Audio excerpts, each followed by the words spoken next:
Kasunga ng panawagan na sertipikahang urgent ang naturang panukalang 200 pesos na across the board wage increase, inihayag ni Pangulong Ferdinand Bongbong Marcos Jr. na kailangang pag-aralan muna ito na mabuti. Sa isang interview, sinabi nga ng Chief Executive na tripartite board ang siyang tumutukoy kung magkakaroon ng taas sweldo. Binigyang din pa ng Pangulo na kailangan muna na pag-usapan at pag-aralan ito ng mga concerned agencies at iba pang stakeholders.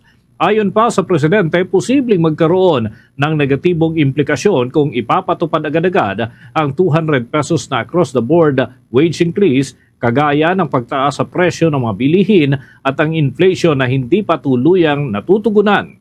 Dagdag pa ng punong ehekutibo na nagpahayag na din ng pagkabahala ang ilang employer, lalo na yung maliliit ang negosyo kapag itinaas daw kasi ang minimum wage ay maapektuhan din ang kanilang kita.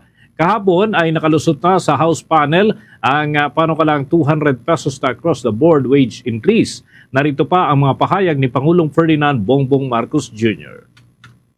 We have a tripartite board that actually determines the increase in the wage increase. So we'll have to we still have to study it to see how that will work together.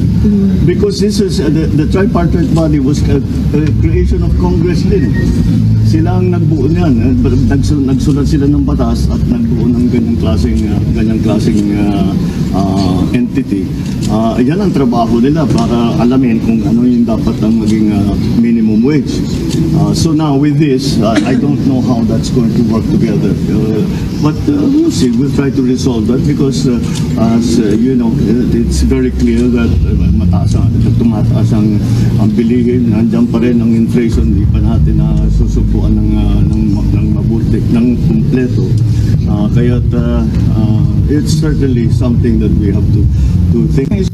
Lagi ang mga pahayag ni Pangulong Ferdinand Marcos Jr.